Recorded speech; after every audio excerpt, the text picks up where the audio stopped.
The following program is brought to you by Total Theater Online. The views expressed do not necessarily represent those of the staff or management of WGBB. You're listening to the station that serves your community, 1240 WGBB. And now it's time for Dave's Gone By with David Lefkowitz.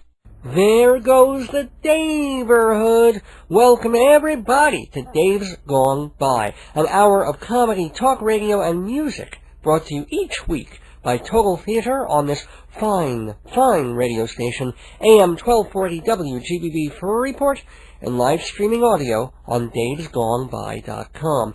Heading into the middle of summer now, July 22nd. I know we're still getting rainstorms and some cool evenings, but the summer's here. It's muggy. It's too warm in the mornings. You go for a 10-minute walk and your shirt is soaked through by the time you get back. We're not in the real depths of it, because so far we've ducked a true heat wave, which is a mercy, and the dog days don't technically start till the second week of August, which presumably makes these the cat days of summer. All the kids are out drinking and wasting time outside the convenience stores. The mosquito bites are starting. The weird bugs are showing up in the hallway. You know, in the winter you just get spiders, flies, maybe a moth or two. Summer rolls around, and there's ants, there's weird-looking beetle bugs, yellow jackets that died a week ago and then just suddenly show up by the windowsill. Either that, or the honeybee that's 3/4 dead, but still clinging to the curtain, so you gotta swat at it with a newspaper. And you're scared, but the bee is too stoned to get mad and sting you. Even if you miss, it's like, bam! Oh, crap, I missed! And the bee is like, buzz, buzz, man. Was I moving too slow for you? Here, yo, Dr. Kevorkian, let me just stay in one place so you can finish the job, alright? One good whack, dude. You can do it. Make my thorax come out my ass. And, of course, the summer is not going to get any easier in and around New York City. Not with the convention coming up. At least it's the week before Labor Day, so a lot of people would have been taking vacation anyhow. But commuters are going to have a fun time, you can tell. The Long Island Railroad is trying to keep to its regular daily schedule, only they don't want people to actually use the train. It's this wonderful paradox. The LIRR is committed to making sure trains come in and out of Penn Station. They just don't want anybody on them. It's like, change at Amityville for the train to West Hempstead, then change at West Hempstead for a shuttle bus to Floral Park, continue under the walking bridge for 2 miles until you catch a ferry boat to Jamaica, then take the number 6 subway to the East River and swim to Midtown. Please allow an extra 3 to 4 hours each way for your commute, and we thank you for riding the MTA. No, but terrorism fears aside, if New York can't show the Republicans that it can function normally during one little convention in one big arena, how the hell are we supposed to manage the Olympics in 2012, should it come to that? The concourse at Grand Central Station may not be occupied by more than 4 people at any given time, yet we're supposed to play host to the world when they take over all of Manhattan, right? Actually, I know Mayor Bloomberg wants to put on a good show and have everything go seamlessly at the convention all week.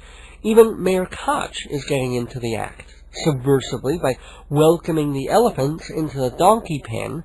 But really, what there ought to be is chaos. Not another 9/11, God forbid. Just lots of breakdowns, traffic jams, blackouts, crumbling building infrastructures, so that all these political mucky-mucks will go back to Washington, D.C. and say, hey, you know, maybe New York does need a greater share of the anti-terrorism budget than Wyoming. Maybe those New York Democrat Jews weren't kidding when they begged for more security and health care and housing. And maybe there is something wrong with a city when a congressman's limo has to drive all the way to 10th Avenue to find a cheap hooker. It's going to be a fun late summer. At least it's quiet now. The hoopla still feels far away, though it'll be upon us before you know it. Have you bought your We Defeat Bush buttons yet? Your Anyone But Bush t-shirts? I mean, you can even recycle your Holocaust memorial signs. Never again. Anything to wear and show the zombies parading through 7th Avenue that the last 3 years were an aberration, that a better man would have taken responsibility for 2 airplanes crashing through this financial center of the universe, that being attacked by a country we don't want to invade doesn't give us the right to invade another country that didn't attack, that the definition of obscenity is $400 a month for health care and $4 for a gallon of milk, and not Justin Timberlake grabbing a black woman's titty. But what do I know? Who am I to give political advice? I'll tell you who I am. I'm Dave Lefkowitz, radio personality, theater critic, journalist, and humorist, and this is my radio show, Dave's Gone By, heard on this radio station every week since October 2002, as we bring you silly talk, smart talk, special talk, and music. And tonight, as usual, it's all of the above. We've got the news gone by, our weekly look at current and world events from a Jon Stewart-ish, Keith Olbermann-esque perspective. On this week's news gone by, stories about Michael Jackson and Vladimir Lenin, porno across the pond, and jaywalkers under the gun. Also tonight, Inside Broadway, our weekly look at what's happening in New York theater. Tonight is the opening of Sondheim's The Frogs, and Broadway has a Drac attack. But most importantly, on tonight's program, 2 guests. A few days ago, I went to a show at the Midtown International Theater Festival. This is a very highfalutin title, but it's a low-key thing. They have about a dozen shows spread out over a couple of theaters connected to each other. Sweet little theaters, black box, no frills, air-conditioned, bless their hearts, and maybe 50 or 60 seats in the joint. So the one performance I went to see was called Sometimes Over the Summer, a one-person show, autobiographical, about a woman who grows up wanting and expecting certain things out of life, settling for less, and then realizing that less isn't all it's cracked up to be. It's very amusing, very lively. It's surprisingly frank about sex and infidelity and parental issues, and the writer-performer is Andrea Kolb, K-O-L-B. She's done a lot of stand-up comedy, and she was in fact voted America's Funniest Mom in a contest on the Oprah Winfrey Show. She's also a veteran of Grandma Sylvia's Funeral. That's an off-Broadway show, not a personal tragedy, and she's been honing Sometimes Over the Summer at various venues for several months now. And it's pretty much there. She had a tough assignment. I saw the show on a Monday night at 6 o'clock. There were maybe 25, 30 people in a house that seats something like 50. So it's always tough to do comedy in a crowd that sparse.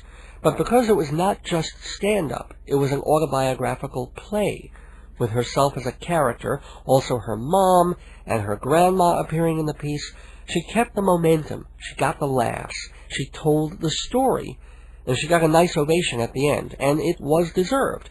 Andrea Kolb, Sometimes Over the Summer, which is playing one more time next Wednesday, July 28th at 8:15 at a theater called Where Eagles Dare on West 36th Street, just a couple of blocks from Penn Station. So I could recommend the show. I could say, go see it, it's pretty good. Or I can let Andrea promote it herself. Much better idea, because she's here tonight on this program, talking about the show, talking about life in the stand-up comedy trenches, talking about sexuality and suburbia. So I'm happy to have Andrea Kolb as a guest in the Daverhood tonight, except there was one problem. The show has a very Jewish perspective.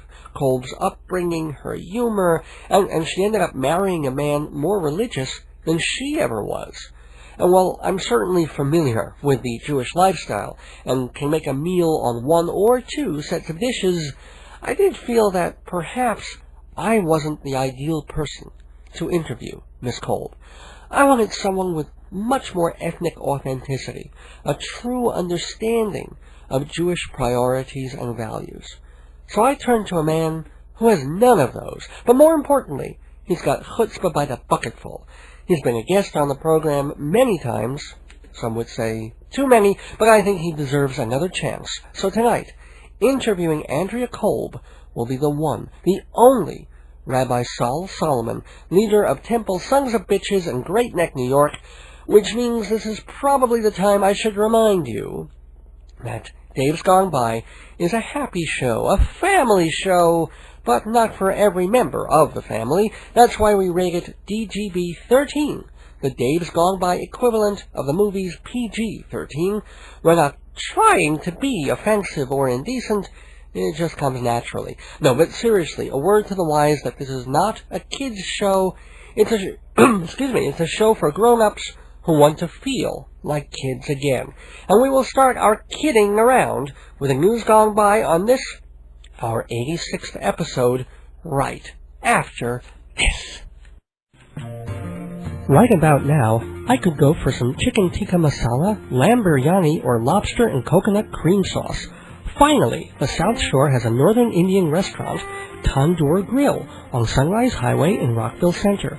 Open 6 days a week for buffet lunch and full dinner, plus a 300-seat catering hall. Tandoor Grill, 222 Sunrise Highway, Rockville Center, 516-766-4440, or see the Indialicious menu at tandoorgrill.com.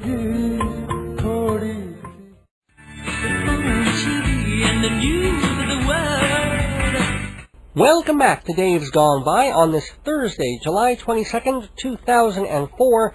Time for the news gone by, a look at events of the past week from a sometimes over the something perspective.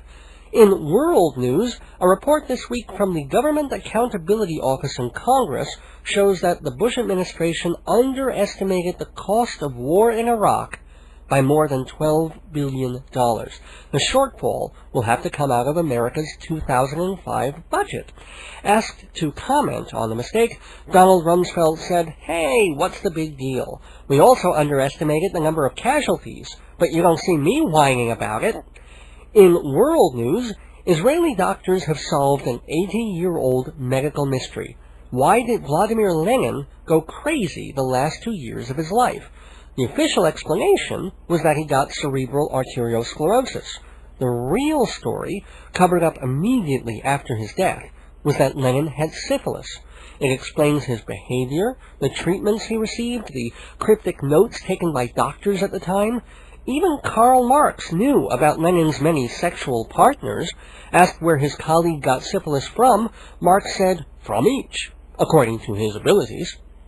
Also on the medical front, a group of scientists are filing a lawsuit against the DEA, the NIH, Health and Human Services, and the National Institute on Drug Abuse. The lawsuit contends that these anti-drug government agencies have obstructed vital research into the use of marijuana as a medicine. Lyle Cracker, director of the Medicinal Plant Program at the University of Massachusetts in Amherst, told the Associated Press, quote, "There is an urgent need for an alternative supply of marijuana for medical research, but the government maintains a monopoly on research marijuana," unquote. Not only that, according to the lawsuit, all legal pot that's used for research in the U.S. is grown in one crop on a federally contracted farm in Mississippi. The bad news, it's, quote, "inconsistently available and infamous for its low quality," unquote. Meanwhile, 16 different medical studies are in a holding pattern, unable to go forward without a stash. One expert wants to prove that you can treat hangnail, astigmatism, hemorrhoids, chapped lips, and bunions with pot. Unfortunately, that expert is David Crosby. But still, you ever get mad at something you were trying to fix, like a TV or a toaster oven, and smack it a few times? Maybe a pen runs out on you and you pound the point into the desk before you hurl it into the trash can? Well, doctors don't have that option. They've got to stay focused no matter what happens. Unfortunately, nobody told that to a Romanian surgeon who lost his temper during a delicate operation. He was in the midst of lowering a guy's testicle down into his scrotum, fairly common procedure, when he accidentally cut the urinary channel. Oops. Anyway, according to the New York Post's Weird But True column, the surgeon was so steamed at his own mistake, he sliced the man's penis into several pieces. The patient's wife is suing, of course, and the physician has been suspended, but only for 6 months. Makes you wonder what a doctor would have to do in Romania to actually have his license withdrawn. You know, Mengele would get 5 years probation and his golf privilege is suspended. As for the Romanian victim, he was rushed to emergency surgery where they restored his urination. But any future sexuality is doubtful. In fact, last week, his wife caught him in the bathroom where he had reached into his pants, pulled out 3 different sections of penis, and started juggling them. She asked what he was doing. He said, just jerking off. Speaking of sex, the Post also reports that entries are pouring in for England's first erotic film festival. Adult cable station XPlicit 984 called for homemade sex films, the best of which will be shown on TV and voted on by viewers. The response has been surprising, especially from average, stuffy, middle-class Brits. I've only seen a few entries, but I have to say I was shocked. All the men in the films actually take off their hats, and sometimes they even put their briefcases down. In musical news, Michael Jackson is allegedly going to be a dad again. No joke.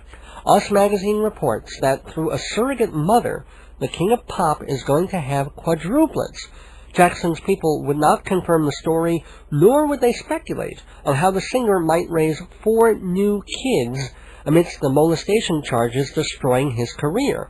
However, a Los Angeles car dealer did tell the press that Michael had been around to test drive some family-sized SUVs. When told a vehicle that big wouldn't be very fancy, Jackson allegedly said, "That's okay, so long as it gets 4 on the floor." In crime news, well, Johnny Cash once wrote a song about getting arrested for picking flowers, but imagine getting shot at for jaywalking. That's what happened in Pilsen, Czechoslovakia, where a policeman wanted to stop a pedestrian crossing the road at a red light. First, the cop fired in the air. Then, he shot twice at the jaywalker, luckily missing each time. And according to Reuters, the cop is now facing a criminal investigation. The pedestrian admits that he should have waited to cross at the green, but when he got home and looked at his underpants, he discovered that he had instead crossed on yellow. And finally, in the news gone by, there have been some great empires in years past. The Roman Empire, the Ottoman Empire, the Szechwan Empire at Broadway and 97th Street. But we are witnessing a brand new dynasty, a thrilling ascent into the annals of folkloric trivia, a Charles Van Doren without the Horan. Of course, I can only be talking about one man. What is Ken Jennings, the Salt Lake City Dynamo, who's now in his 37th straight day as the winner on Jeopardy. He's got only 9 more to go before he matches Tom McKee's record for the most consecutive appearances on any game show, and McKee's was on Tic-Tac-Dough. So the excitement is building around Jeopardy Ken, so much so that I felt compelled to write the following ode, a mighty ballad to forever fix Jeopardy Ken's place in the history of the world. Deep in his bank account he's put $1 million. Some call it genius, while others call it luck. He looks like something that fell off a turnip truck. Everybody sing, hey, Jeopardy Ken, do it again. Jeopardy Ken, hey, Jeopardy Ken, what did you win? Jeopardy Ken. He comes from Utah and his brother picks his ties. Oh, look, he won again! Surprise, surprise, surprise! He's such a marvel, he's the devil in disguise. All the Mormons sing, hey, Jeopardy Ken, do it again. Jeopardy Ken, hey, Jeopardy Ken, what did you win? Jeopardy Ken. He's just as smug as a computer geek can be. All the suspense is gone by Final Jeopardy. But no one else can run the board on potpourri. Alex Trebek sings, "Hey, Jeopardy can do it again. Jeopardy can. Hey, Jeopardy can. What did you win? Jeopardy can. Hey, Jeopardy can. Do it again. Jeopardy can. Hey, Jeopardy can. What did you win? Jeopardy can."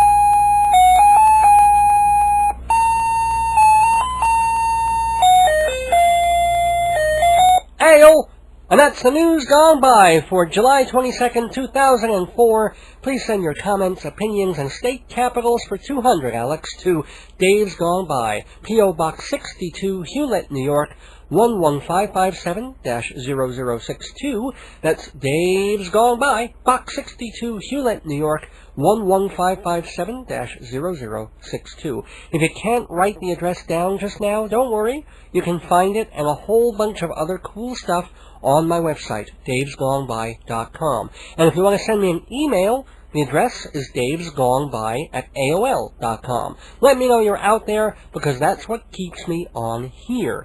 davesgoneby@aol.com for all your comments, opinions, complaints, and confusions. We reserve the right to read your letters on the air, name withheld upon request. So, talk to me, write to me, mail to me, anything your heart desires, but please, no medicinal marijuana. We just sprayed for roaches. Back after this. They say the neon lights are bright on Broadway, and you can see them shine off Broadway too. And if you love the theater scene, you need this special magazine. Performing Arts Insider is for you. Everything you want to know about theater, cabaret, opera, and dance. 516-295-1511, or go to TotalTheater.com and click on Performing Arts Insider. Inside Broadway, brought to you by Total Theater's Performing Arts Insider, your everything theater guide.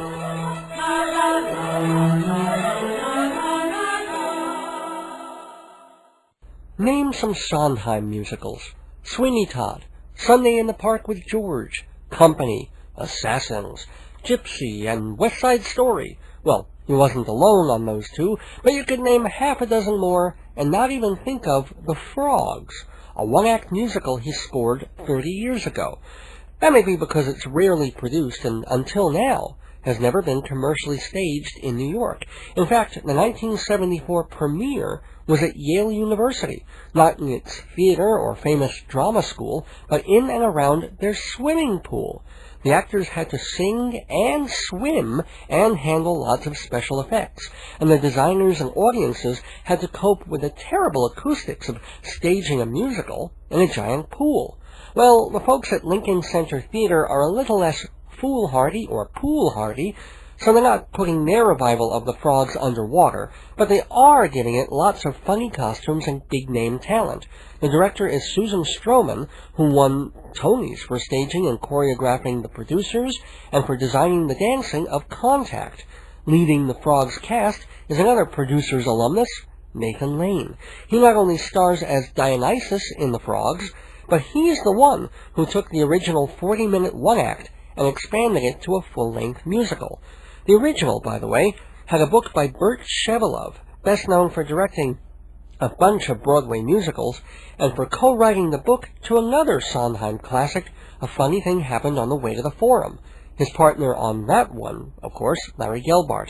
Anyway, The Frogs is based on an old Aristophanes comedy in which two playwrights, Aeschylus and Euripides, duke it out to see who's the greater dramatist. In Shevelov's adaptation, Shakespeare and Shaw are also thrown into the mix, and who knows what surprises Nathan Lane will have up his sleeve for his adaptation.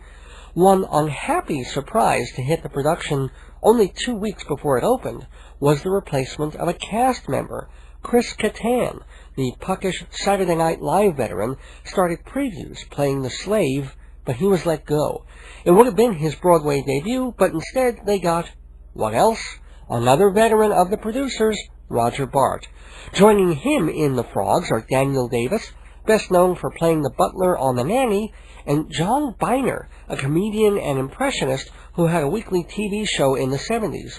He's making his Broadway debut in the show, which opens tonight, July 22nd, at the Vivian Beaumont Theater. Will the frogs sink or swim? The best way to find out is by subscribing to Performing Arts Insider Theater magazine. It is the most comprehensive and easy-to-use Broadway and off-Broadway guide available, and it's the one so many directors, managers, agents, and theater professionals turn to for their information.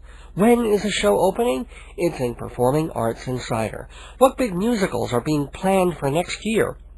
It's in Performing Arts Insider. How much longer is that big star going to be in the show I want to see? The answer, so many answers, are in Performing Arts Insider. 21 issues a year, available by subscription only. Call 516-295-1511 to find out more. 516-295-1511, or visit TotalTheater.com and click on Performing Arts Insider. Continuing inside Broadway, remember a few years back when it seemed like every other new musical on the Great White Way had a score by Frank Wildhorn? A successful writer of pop and country music, Wildhorn tried his hand at theater and came up with Jekyll and Hyde, the musical. It did really well touring for years, but not quite so well when it finally came to Broadway, though it ran for a long time. Wildhorn was bitten by the Broadway bug, though, and very quickly both the Scarlet Pimpernel, 3 versions of it, and the Civil War made their way to Midtown. He never did have a Broadway hit, however, and critics have not been kind. But maybe his latest show, Dracula the Musical, will break the curse. It's the first new musical of this Broadway season, and it's directed by Des McAnuff, who won a Tony for staging Tommy. Previews for Dracula begin on Wednesday, July 28th, and who's playing the sangre-sipping Count? Tom Hewitt. Not a household name, but Broadway mavens remember well his star turn in Rocky Horror a few seasons back. And Hewitt's co-star in Dracula the Musical? Melissa Errico, just out of the Irish Reps revival of Finian's Rainbow. She's been on Broadway, she has a CD out, she does a lot of cabaret concerts, and she's John McEnroe's sister-in-law, so I guess she's witnessed evil up close. But seriously, folks, listen next week on this program for more Inside Broadway, including The Roundabout, reviving a long-neglected Arthur Miller drama. It's the one about his relationship with Marilyn Monroe. And we'll say happy birthday to the Tony-winning Avenue Q. So cue up to your radio next week, because I'll be back on the street with more Inside Broadway.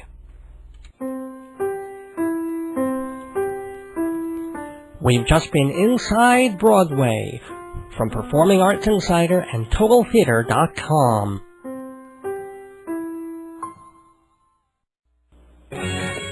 Did you know Dave Lefkowitz of Dave's Gone By is not just a radio personality, he's also a playwright, and his book, Marriage, Babies, and the End of the World, is filled with the same humor he brings to his show every week. Funny, sad, and true. At only $20 hardcover, $12 trade paperback, Marriage, Babies, and the End of the World makes a great gift. So get your copy today. Call 516-295-1511. That's 516-295-1511, or email davesgoneby@aol.com. on the radio. Ooh, on the radio. Ooh. What the hell is wrong with you? Nothing. I'm just so jazzed about the shows WGBB plays on the weekends. There's more to the station than Dave's Gone By. What, like a single show with Bonnie D. Graham? Right. Long Island's Dating. Friday nights at 6 o'clock. Interviews, advice. It's fun. I don't know. I'd rather hear music. Well, then you should tune in to the Mr. Redman music show. Mr. Who? Mr. Redman. He plays all these unsigned Long Island rock bands every Saturday night from 7:30 to 9. Oh. He even has a top 10 countdown. Is he funny? Well, he tries to be. Because the guys after him, Mikey and Jimmy, they're pretty funny. Oh, yeah, they do a comedy team zoo kind of thing. The Mikey and Jimmy Show, 9 to 10 on Saturdays. What about Sunday nights? Anything good on then? Like, duh, Joe Salzone, 7 o'clock. Ah, he's that political conservative guy. What is he, like 20? Yeah, still young enough to have an open mind and a sense of humor. So you see, 4 different shows for you to listen to on the weekend. Long Island's Dating, Fridays at 6. Mr. Redman, Saturdays at 7:30, followed by Mikey and Jimmy at 9. And Joe Salzone, 7 p.m. on Sundays. Well, that's a lot of good shows. Sing it with me now. On the radio, ooh, on the radio, ooh, on the radio, ooh. Shalom! Shalom, goddammit! We're here on the Dave's Gone By show, and Dave has been kind enough to let me, Rabbi Sol Solomon of Temple Sons of Bitches in Great Neck, New York, conduct this exciting and wonderful and terrific interview that I have here with me in the studio now today. I am here with a woman, a nice chickie baby. Oh my God, what a pair she has on her. Her name is Andrea Kolb, and she's in a show. It's a one person, one woman. You're just one woman, right? Usually I'm just one woman. Just one woman. For you, I'll be a couple. 2 things on you, but there's just one of you in total there. It's called Sometimes Over the Summer, and it's been playing in the Midtown International Theater Festival, which is a big hoity-toity name. Oh, I'm impressed. First of all, I want to introduce the very funny, the very wonderful, and the very, those are nice. They're really nice. Rabbi. God damn it. What? You're, a little forward. Welcome, we just God. met. Well, what the hell. I have 18 and a half children. I've seen it all. You've seen it all. I've seen it all, and then some, goddammit. So how I'm are a you? little angry. I'm okay. I took the Long Island Railroad, which was a odyssey for me, because I'm from Manhattan, and anything out of Manhattan is an odyssey. Yes, but having seen your show, the whole thing of trains going through tunnels, I assume really appeals to you there. Was that supposed to be a sexual innuendo, Rabbi? Oh, I don't know. Innuendo, outuendo, I don't know. I've seen your show. I was a little shocked. You were shocked. I was a little bit shocked. I think you were a little turned on, Rabbi. Let's be frank. This is from my payas went up. Yeah. Not to mention the yarmulke that you're wearing. The yarmulke. He's wearing a red yarmulke, folks. But we should explain. First of all, what the hell is your show? Tell everybody what your show is, goddammit. So you swear, Rabbi? All the time. All the time. All right. Well, my show is a show about 3 generations of women, and it focuses on me and my mother and my grandmother as sort of alter egos for what I'm trying to navigate through life's minefields. I grew up in the 70s on the Upper West Side and was told I could have everything, and sort of didn't grow up at all because all the rules were broken. My mother grew up in the 50s. She got divorced. And my grandmother grew up in the 30s, and she stayed married, hated her marriage. So I'm trying to sort of say, how far have we come from the 30s to now? How much has changed between men and women in marriage and children? And that's the... Well, have you drawn any conclusions from that? Or is it just all out there like a mishmash? It's just all questions. It's, yeah. it's like Passover. It's How like many roads must a girl walk down before you can call her a woman? Right. This is the kind of thing. Hey, that's good. That is good. I've got to remember that. So, yeah, let me remember I'll that. tell that one to Dave also. Please, tell it to my publicist. But you were telling all about your family. What happens to you in this whole process? To me, I end up having a very intellectual kind of privileged background, and then think I'm going to do all these wild things and end up in a pretty traditional marriage with a guy that grew up Orthodox and then left the Orthodoxy. That son of a bitch! Let's talk about this. All right. Why did he leave the Orthodoxy, goddamn son of a bitch? he's in conflict because the yarmulke, as I say in my show, is revolving. Sometimes it's on, sometimes it's off. Yeah. He gets in a mood. All of a sudden, he's davening. We went to Miami Beach once, and I came out, and he's on the porch with the tefillin and the shawl davening. I didn't know what was going on. You sure he wasn't shooting up? No, I'm not. But wait a minute, so what would get him in, and what was he was raised Orthodox? He was raised Modern Orthodox. or No, he went to the Black Hats? Yeshiva, Oh, my Chavetz God. Chaim. His parents were Holocaust survivors. Circumcised? Very circumcised. Okay, just checking. So tell me, goddammit, he would go through these stages where he would be more Jewish than others? Yeah, he would get, I guess, emotional, and then all of a sudden he would become a little more religious, and I, was very confused because I did not grow up religious. I grew up, I went to school with all religions. We went to the synagogue on holidays. I was like a holiday Jew. I got you. I wasn't I was the a sun is Tisha- setting. Oh my God, hurry up! I'm more of a Tisha B'Av Jew, actually. That's my holiday. I love that Tisha B'Av. What is that Tisha B'Av? I don't know, but I just love it. I just love saying It's a Tisha. sad one. It's the 9th of Av. The temple was destroyed. Other things were destroyed. It's the aggravation. So sad, It's just, yeah. the Milton concept Berle of- died. I don't know about that. So what happened between you and the husband that made it bad? We had different desires, and we were not able to reconcile our differences, basically. I mean, I believe that people get divorced, not because they have problems, because every relationship has problems. It's because Oh, you're telling me, goddammit. you're having a problem with your wife. With Miriam Libby, let me tell you. Miriam this woman, Libby? Miriam Libby and our 18 and a half children. What do you expect from her, 18 children? I expect 25 children. This is not normal. That's what my husband... Every Jew should procreate. That was my husband. Yeah. He wanted me to have more. That was one of the biggest things. How many did you have? I had one. One? One. What the hell? What? You got the tubes tied or something? What's wrong with you? No, I wanted to wait a little longer, and he was like, Pop them out. My mother, my grandmother are exaggerated characters to make a point. My husband, the men I don't do, I just react. Sounds like you did a lot of men. That's one of the things All that right, shocked me about the show. It did? I mean, you, with all due respect, you do come off as a bit of a slut. What? Yeah. Thank you, Rabbi. Oh, you're very That's why you invited me on. Are you kidding? Of course. That's what you You wanted. think I have men on this program? God damn it. Did I really All I come up look with at in the synagogue all day is men in hats, men in suits. Listen, I went to a stand-up comedy club, and this Orthodox old guy came up to me and asked me where the closest strip club was. Oy. And I felt for him. And he was so ashamed. You felt him or you felt for him? I didn't feel him. I felt for for him. him. All right. He was a little old for me. All right. Not to mention he hadn't showered in about 2 weeks. Other than that, fine. I was like, listen, if you want to go to a strip club, you should take a shower. At that age, they don't want a left dance, they do a crap dance.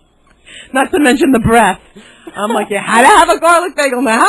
I don't know. Go rent a porn movie, go home. I felt for him. I don't think he ever saw a naked woman. I don't know. Well, speaking of naked women. yeah. No, I'm not going to take off my clothes, but my grandmother might. Your grandma? I have a very... Bring her in here. But she's around. I don't know if she'll take off her clothes, but she's pretty Maybe just the top or the truss. Okay. What's her name anyway? My grandmother's name is Helen. Grammy? I had a Grammy Helen too? Oh my God! Oh my God! And they're both dead! Yes! This is... She lived to be 100 years old. Baruch Hashem! Wood. What, I don't know. She's going to die again? No, like, did I should live that long? And knocking wood isn't even a Jewish thing. It's a terrible thing to knock wood. Because if you knock wood, you know what that represents? See, these Jews are filled with these phobias, yeah. I learned this. It comes from knocking the nails into the hands of Jesus on the cross. I heard this. Really? That's really the superstition. So what do I knock? My head? Yeah, that's what Jews generally do. Right. Or the Goyim knock the Jews' heads into the wall, so we knock our heads. This is why when we daven in the synagogue and we go back and forth like this, it's knocking the head into the bench. It's like, I hate myself. Yes. If you ever see pictures of old Jews, they've got swellings on their heads, out to here because that's what they're doing. Yeah. Banging the head on the wall. My son does that. Yeah, get your grandmother in here, goddammit. All right. Let me go get her. All right, hold on. Rabbi, I'm so happy to be here. I always wanted to be on the radio. Are you quelling? I could have been a very famous radio host myself, but it's my husband was always on my back, son of a bitch. So I couldn't do it. But Sounds like he was on your back and your front, if you know what I'm saying. No, he wasn't on my front. Oh, really? Once I had a baby. That was it. Andrea the baby. Andrea Kolb the baby. She's the one who has that show, by the way. She's a star. Did you see that show? That show is fantastic. Only my daughter could write that show. What the hell? It's called Sometimes Over the Summer? Sometimes Over the Summer. Is that like a Tennessee Williams title or what? She got that from me. Can I tell you? Because I'm very, very, very creative. I write poems in the nursing home. I write them up in heaven. I have boyfriends up there. Oh, you do? Oh, you date in heaven? This is dating in heaven. What is a date in heaven like? It's heaven! Oh, that's... Yeah, all right, that was obvious. In the background, or no? You know what? You can do what you want most of the time. They leave you alone, you know what I'm saying? You can eat what you want, right? You can eat what you want. You want a little bacon, no one says anything. Big deal. You know, you sneak off, you have a little BLT sandwich.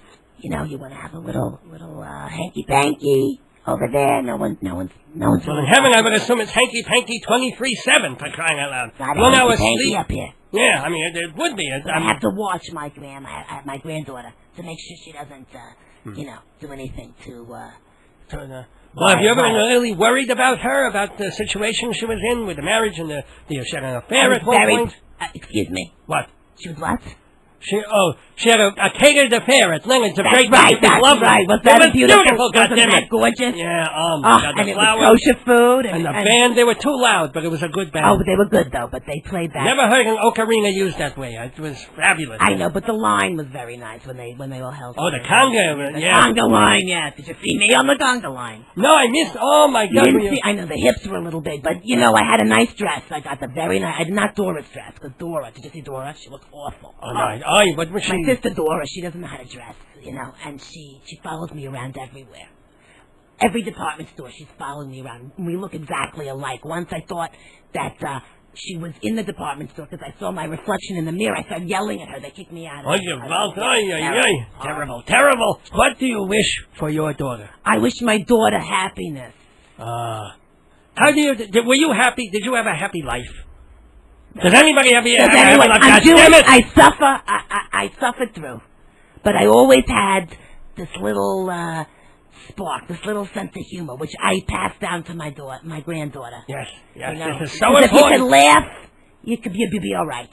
Because you could step back and you make a little fun of life. So many people go through life angry, and I hate that. Goddammit! If you take the yarmulke off, are you bald? I don't mean to get too personal. I'm not bald as often as I'd like to be, but then again, my wife is pregnant half the time. Oh, thank you. Oh, thank you very much. Very cute, Rabbi. Oh. So you have a wife. You happy with your wife? She's a wife. What can I tell you? She's a wife. Yeah, you said she's a life. There you go. That's pretty good. She's a life. She's a life. How long have you been married? I'm a lifer. What can I... We've been married... And I'm dead, so... 25 and a half years. That's a very long time. Oh, it's a very long time. And how old are you? I'm 25 and a half. You came out of the embryo, and that was it. We joined heads when we were fetuses, and we've been together. Wow, no no matchmaker, nothing. We even had kosher food piped into the amniotic sac. It was wonderful. This I never heard of. This must be modern technology. Oh, it's wonderful. Because in my day, we squat. The baby comes out. If I squat, lots of things come out, but no babies. I don't want to hear about that, Rabbi. God, you don't. If I don't have my prunes in the morning... I don't need to hear it. Did you make today? Did you not make? At least in heaven, every day it's not. So did you go? No one... Do people go? No, that's You don't have to. You don't have to go. But you're not constipated. No, you're not constipated. You don't have to worry about how many times you went. You don't need the prune juice. You don't need to... It's not an obsession in heaven. What do you do with all the extra time? We have bingo. We play parties. I have a couple boyfriends. We watch, our families. We have certain times to see what's going on. I've always wondered about this for people in heaven. If you're watching the people down below, the son, the daughter, the granddaughter, and all that, and you're watching them, it's good. You want to look out for them. You watch them when they're taking a dump, when they're stooping, when they're touching themselves. At what point do you go, I don't want to see this? Yes, you have to be selective because they can't see you. That's right. You can see them. Maybe they can smell you a little bit, but no, they can't. Maybe they can smell you. I don't know. I'm sorry. I'm wearing very nice perfume. Oh, it's gorgeous. Trish McAvoy, #3. Why would you wear an Irish perfume? There should be a perfume named Shechelman's. That would be, but I need to get your daughter back, your granddaughter back, please, Okay, Andrea right. Kolb. All right. 'Cause we need Baby, to- come here. Baby, come here. Yeah, the rabbi wants to talk to you. Hello. I'll be up Oh, here. here she is. That was very nice talking to her grandma. She's quite well preserved. Yeah, she's doing pretty well up there, huh? Yeah. Aside from this, I mean, you do stand-up comedy, and you're doing this. I assume you're going to be doing this elsewhere after. Yeah, the I'm gonna. festival. My show's probably gonna move to a theater in Connecticut called the Seven Angels Theater. Angels. This is good. That's. Yeah. I a said, good look, sign. I want prophets, not angels. Okay, the Seven Prophets Theater. As long as you're turning a profit, that's the most important thing in Judaism. Damn it. So I'm doing this festival. Then we're probably gonna do a regional run and then try to bring it off Broadway. I want to thank so much Andrea Kolb for stopping in to the Dave's Gone By. It was a big schlep on the LIR, but you know what? I'm happy I It came. was worth it, wasn't It was worth it. I'm Wonderful. taking a cab home. I don't care how much it costs. Thank you again, and don't forget, sometimes over the summer, look for Andrea Kolb. She has a website too, AndreaKolb.com, right? Correct. There it is. Thank you Thank so you, Rabbi. much. God damn it! We'll be back. Okay. Do you know how easy and inexpensive it is to advertise on Dave's Gone By? You don't? Well, hey, it's even easier to find out. You can run a 30 or 60-second ad or sponsor one of the segments on this show or the whole show. Just go to our website, hometown.aol.com/Dave's Gone By to see the rate sheet, or call 516-295-1511. Bring your message to my audience. Advertise on Dave's Gone By. I need more Dave! Oh, I hear that all the time. Once a week is not enough, but you can get all the Dave you want on CD. Dozens of complete episodes, just $14 per disc, shipping and handling included. Add $1 more for a personal autograph. Dave's Gone By CDs come with jewel cases, photos, liner notes, makes a great gift. So for more info, check our website or email davesgoneby@aol.com and ask for the CD list. Thanks, Dave! Print it, copy it, send it as a gift. All that and more at Hewlett Minuteman Press. Full-service printer, family-owned and operated since 1975. Photocopying, printing, invitations, engraved gifts. Minuteman, 1315 Broadway in Hewlett. Call 516-569-5577, 569-5577, or on the web at hewlett.minutemanpress.com. Mention Dave's Gone By and get a special price. Welcome back to Dave's Gone By, the closing minutes of this, our 86th episode, titled Reagent 86, though I'm not sure if we've helped anybody get smart. Big thanks to our special guest, Andrea Kolb. Make sure you catch her one-woman show sometimes over the summer at the Midtown International Theater Festival in Midtown. And thank you also, I think, to Rabbi Sol Solomon for sitting in the interview chair for that one. You never quite know what he's going to say, and not everybody's comfortable with that, but hey, he talks to God, I don't, so I'll give him the benefit of the doubt. Oh, and one last item of Jewishness. Thank you to Bruce from Woodmere for his email last week. He says, Dave, how about a show dedicated to silly summer songs, or maybe a 9th of Av celebration? Maybe we could destroy a temple or two in Cedarhurst. Signed, Bruda Maccabee. Well, Bruda, thank you for your email. It's true. Radio just doesn't have enough 9th of Av celebrations. I'm not sure about destroying a temple in Cedarhurst, though. Maybe we could just circle the baby gap and try to levitate it or something. I'll think about it. Anyway, some things for you all to think about. If you need printing, copying, engraving, corporate gift-giving, mug labeling, Hewlett Minuteman Press is the place to go. 1315 Broadway in Hewlett, right by Fortunoff's.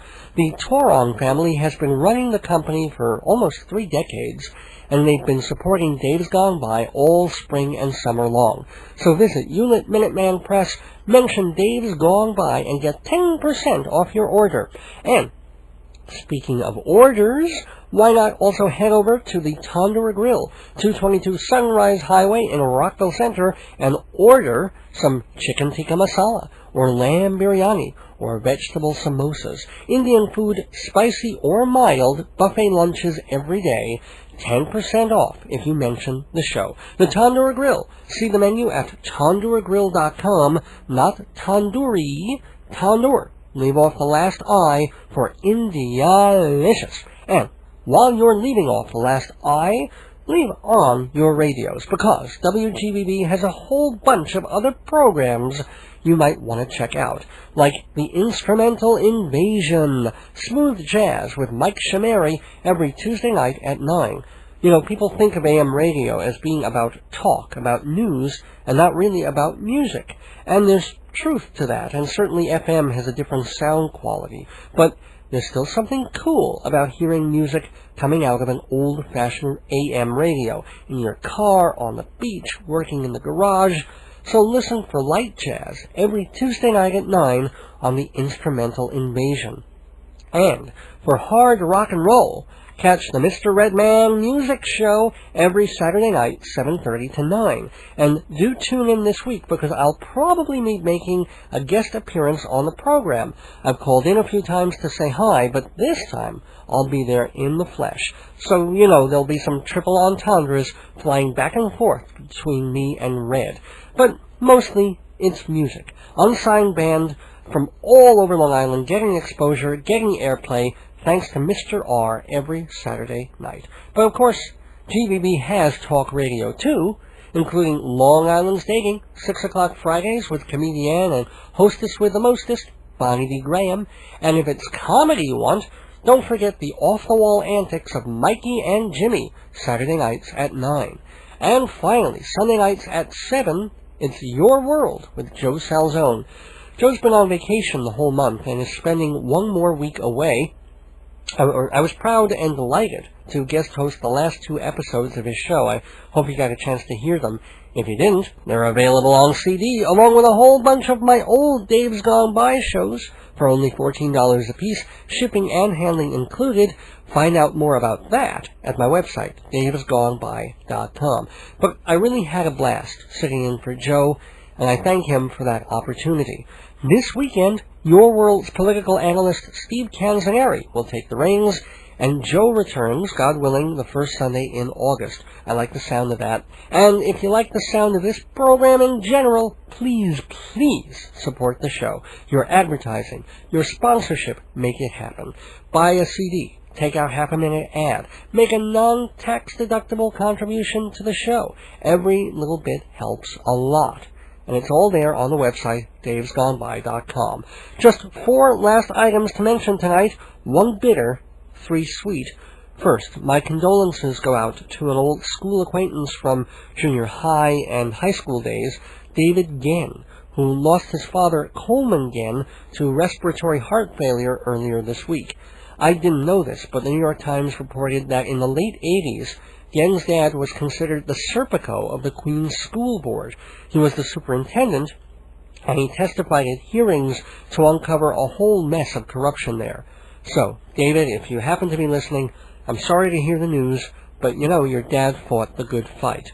On a happier note, I can't end the show without mentioning that tomorrow, July 23rd, marks the 83rd birthday of Calvert DeForest, a quiet, elderly, egg-shaped man who was plucked from beneath obscurity to become the one and only Larry Bud Melman, even if he hadn't dressed up as Roy Orbison, a singing cowboy, or a woman with a beehive hairdo, even if they hadn't sent him to Tierra del Fuego, even if he had never sold one piece of toast on a stick, if Larry Bud had never done anything else but hand out those hot towels at the bus station all those years ago, interviewing strangers and keeping the mic steady just long enough to get half their answers and half his questions, that alone has secured his place in the pantheon of comedy. And the fact that I met him a few times and he was always a sweetheart and a gentleman doesn't hurt either. So a very happy birthday, Calvert, Bud, DeForest, Melman, and many, many more. And happy every day to my beloved wife, Joyce, who's just been so great these past couple of weeks as I've gotten more involved in the radio station. Her support has meant the world to me, as does the support of you, my cherished listeners. Oh, and the 4th thing I wanted to tell you. I was just talking about one old friend from my school days, unfortunately in a sad context. But I've also kept in touch with another pal from the same era, Dustin Ehrlich. Now, I talked about Dustin's late brother George on here a few months ago when George passed away in a most untimely fashion. We're talking about a 30-something-year-old here. But Dustin, George's younger brother, not only survives, but is making a name for himself in the music industry. Dustin spent years studying with master jazz guitarists, including Sal Salvador and Mark Stefani, and now he's finally got his own CD out, A Distant Star. It got a rave review in 20th Century Guitar magazine, and it's got some very pretty stuff on it. He plays all the instruments himself, guitars, bass, synthesizer.